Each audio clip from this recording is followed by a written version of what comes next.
오늘 2025년을 사는 우리는 죄인입니다. 호국 영령님께 부끄러워서 고개를 들 수가 없어요. 반헌법적 사회주의 독재 세력들한테 나라를 뺏겼습니다. 정말 죄송스럽고 가슴이 아픕니다. 이 대한민국을 지켜주신 우리 호국 영령님께 다시 한 번 더 죄송하다는 말씀을 드리고, 이 나라 대한민국 자유민주 체제를 지키기 위해서 누군가가 목숨을 걸어야 한다면은 저 조은진이 가장 먼저 목숨 걸고 문재인 사회주의 독재 정권과 싸우겠습니다. 좀 더 이재명 사회주의 독재 정권과 싸우겠습니다. 이재명이 정권 잡고 3일 동안에 벌어진 일은 대한민국의 법치를 완전히 장악했습니다. 대한민국의 자유민주주의 체제를 완전히 무너뜨렸어요. 반미주의자 또 친북주의자를 총리와 국정원장에 놓는 악행을 저질렀습니다. 이제 국민들이 들고 일어나지 않으면은 대한민국 건국 이후에 가장 불행한 시기가 될 겁니다. 2025년 역사의 자리에 있는 국민으로서 6월 6일 현충일 날 호국 영령님께 정말로 죄송하다는 말씀을 드립니다. 끝까지 이재명 사회주의 독재 정권과 싸울 것을 맹세합니다. 감사합니다. 건국 자유 대통령이신 이승만 대통령 묘소에 와서 정말 부끄럽습니다. 이승만 대통령이 지켜주신 자유가 언제까지 우리가 지킬 수 있을지 정말 걱정이 많습니다. 그런 의미에서 여러분들 한 분 한 분이 참배할 때 이 역사의 순환의 시대, 지금 역사의 가장 고난의 시대인데, 이재명 양반 하는 거 보니까 날샜습니다. 이게 어떤 식으로 정리를 해야 될지 우리 당원들께 제가 문자를 보내서 여러 가지 고민을 해보자 이렇게 했는데, 그 문자 위에 3일 만에 지금 벌어진 일들이 있을 수 없는, 자유민주주의 체제 국가에서는 있을 수 없는 일들을 지금 하고 있습니다. 트럼프 대통령이 축전 하나 보내지 않는 이 상황을 어떻게 이 어려운 상황에서 헤쳐나갈 거냐, 잠을 못 자겠습니다. 우리가 건국 이후에 2025년 지금 우리가 살고 있는 역사에서 얼마나 큰 죄를 지었습니까? 우리의 현재도, 우리 아들, 딸, 손자, 손녀들의 미래도 이젠 암울해진 겁니다. 그래도 대한민국은 지켜야 된다. 자유민주주의 체제는 우리 후손들한테 넘겨야 된다는 그런 사명감을 갖고 있지만은, 그보다는 사실은 대한민국이 사회주의 국가로 가는 그러한 과정을 보면서 두려움이 앞섭니다. 이제 우리가 한 번도 경험하지 못한 사회주의 독재 정권을 보게 될 겁니다.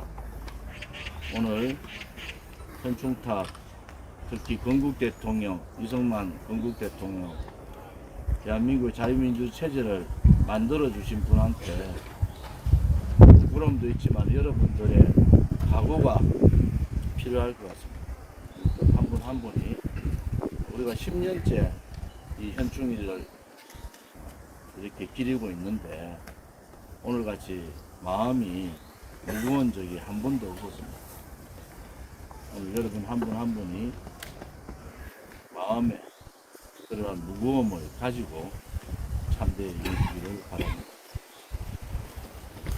건국자유대통령 이승만 건국대통령 묘소를 참배하고 부국강병 대한민국 국민들을 가장 사랑했던 우리 박정희 대통령 묘소에 왔습니다.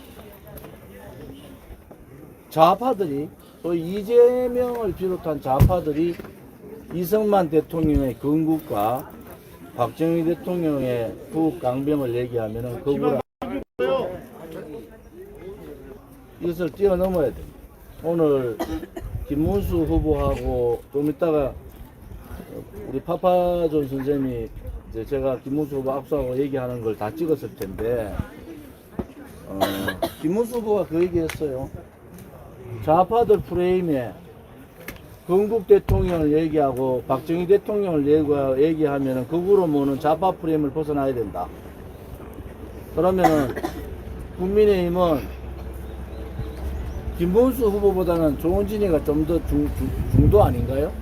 맞습니다.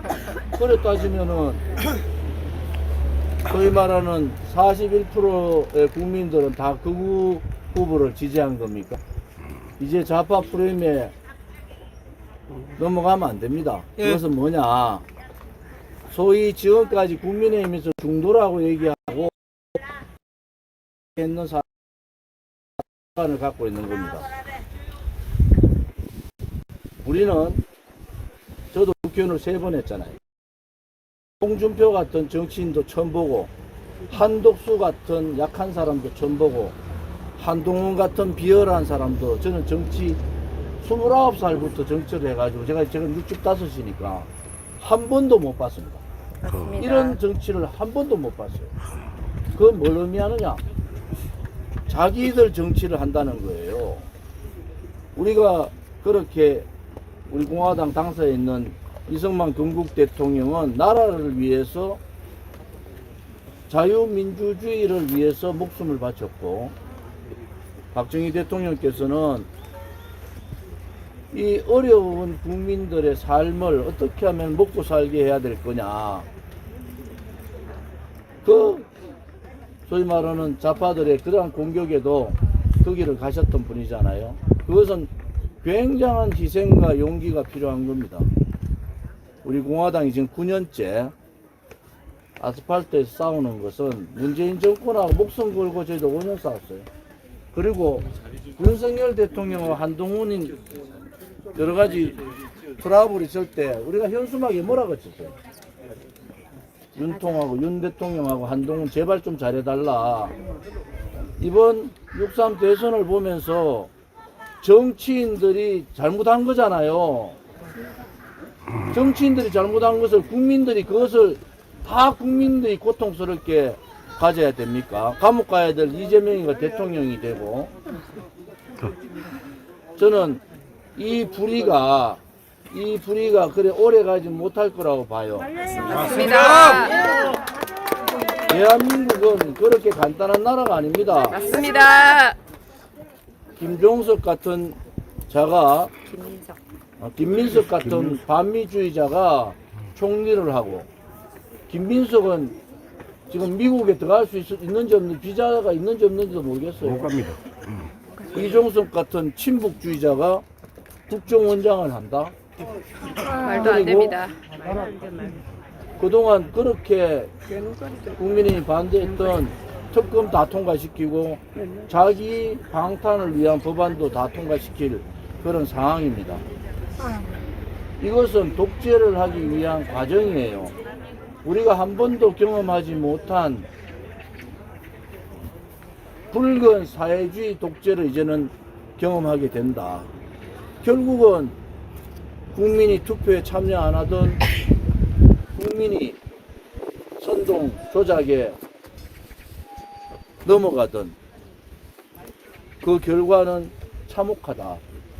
그래서 저는 2025년 6월에 우리 국민들은 모두가 죄인이다. 우리 아들, 딸들이나 손자, 손녀들 얼굴을 볼 수가 없어요. 우리가 그토록 9년간 지키고자 했던 자유민주주의 체제는 급속도로 무너지고 정의의 나라가 아니고 불의의 나라가 되는 겁니다. 그래서 여러분들께서 박정희 대통령의 그 고뇌스러운 그러한 구국의 마음들을 오늘 되새기고, 우리 공화당도 이게 나라가 너무 캄캄하니까 여러분들한테 제가 문자를 보냈는데 다 받으셨죠? 네. 저도 고뇌하고 고민하지만은 우리 동지님들께도 고뇌하고 고민해야 된다. 이제 사람 없을 것 같아요. 체제 무너져서 싸울 사람이 있겠습니까?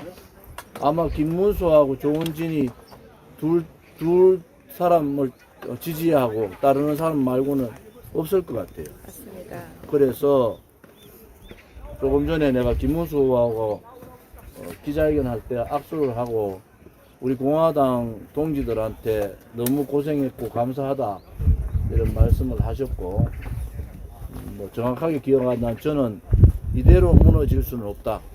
어쨌든 나라부터 살려야 되지 않겠느냐 이렇게 말을 한 것 같습니다. 맞는가요? 네. 오늘 마치시고 식사하시고 중앙당사로 오셔서 연석회의, 우리 상임 고문님들도 다 오실 거예요. 연석회의를 하고 오늘 일정을 마칠 테니까 한 분도 빠짐없이 3시 식사 시간이 늦어지면 3시 반, 여기는 3시쯤에 다 오시면 되고, 최고위원회의는 오전에 우리가 도착하는 대로 최고위원회의를 실국장들하고 시도당 위원장님들하고 최고위 연석회의를 그 전에 하도록 하겠습니다. 그리고 공개 연석회의는 3시쯤 한다 이렇게 보시면 되겠습니다. 네. 자, 올라갈까요? 네. 우리가 지금 10년째 한 번도 안 빠지고 현충일날 맞습니다. 혁중탑하고 이승만 대통령, 그 다음에 박정희 대통령을 참배하지 않습니까? 오늘은 2025년 6월 6일 오늘은 마음이 더 무겁네요. 마음을 가다듬고 그런 무거운 마음을 가지고 참배해 주시기 바랍니다. 네.